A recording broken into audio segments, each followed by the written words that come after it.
Hi guys! So, ang topic natin ngayon ay kung paano natin ma-monitor ang ating mga jowa, partner o asawa. Kung paano natin malalaman kung anong ginagawa nila pagkalabas nila ng bahay. So, halimbawa na lang natin, no? Kunwari nandun kayong mag-asawa sa bahay nyo, tapos masaya kayo, tapos biglang nagpaalam yung asawa mo na lalabas siya, ganun, may bibilhin siyang kung anek-anek, pero ang totoo hindi pala. Video na ito ay ituturo ko sa inyo kung ano yung pwede nating gawin para malaman natin kung anong ginagawa nila. So, meron akong tuturo sa inyo na application, pero please lang guys, gamitin natin sa mabuti, hindi sa masama. Okay, so samahan nyo ako sa aking screen record. So, ayun, nandito na tayo sa pinaka-surface ng aking cellphone. Okay, so hanapin lang natin yung Play Store. Ayan. So, i-search lang natin yung i-search lang natin yung iRecorder. iRecorder. Ayan.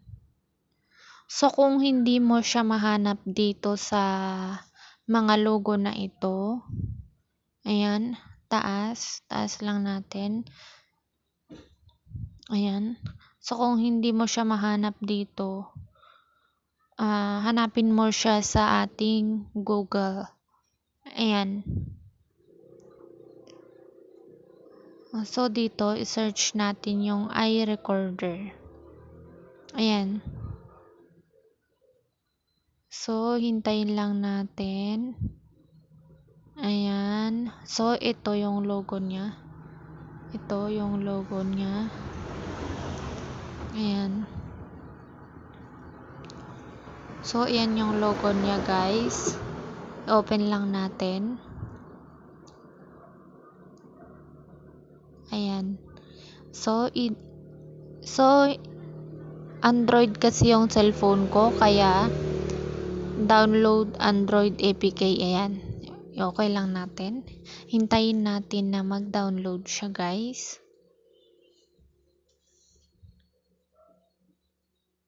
Ayan. Ayan, so pindutin lang natin yung okay, guys. Ayan, so downloading na siya. So, hintayin na lang natin na mag-open siya, guys. So, ayan, na-download na nga natin siya, guys. Ayan. So, punta tayo sa surface ng aking cellphone. Hanapin lang natin dito. Ayan, okay. So, ito na siya, guys. Ayan. Open lang natin. Ayan. So, ganito yung magpapakita, guys. At may kasama siyang recorder. Ito kasi yung pinaka-camera niya, guys. Ayan. So, exit lang natin. Ayan. So, dito, guys, i-open na natin ng ating iRecorder. Ayan. So, ito yung, hanapin natin dito yung settings. Ayan. So, dito, guys, hanapin natin yung baba natin, baba. Yung camera niya pala, meron siyang front at meron siyang back. Ayan. So, mas prefer ko yung front. Pero nasa inyo yun kung anong gusto nyo. Ayan. So, hanapin natin yung baba. Ayan. So, ito na siya, guys. Ayan. Pwede natin siyang palitan yung kanyang logo para hindi mahalata ng ating partner. Ayan. So, pwede kang mamili dito ng gusto mong ipalit.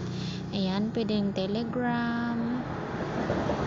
Ayan. Pwedeng Telegram, chat, phone, calendar. Pero sa akin kasi yung Telegram na lang.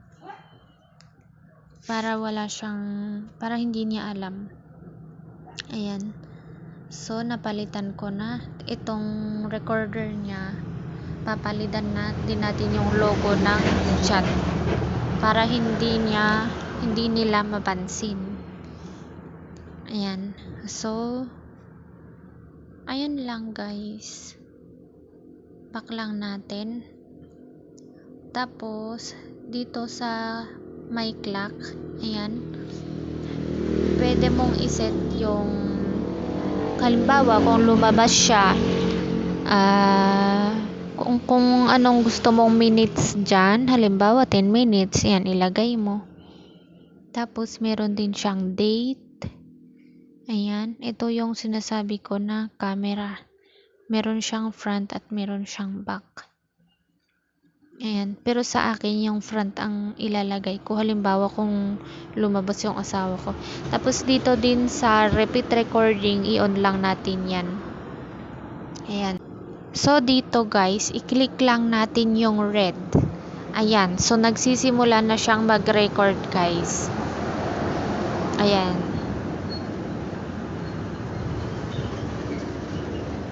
So halimbawa kung bumalik na siya sa bahay nyo, ipindot ulit natin yung red para ma-stop siya, para ma-save siya sa ating gallery.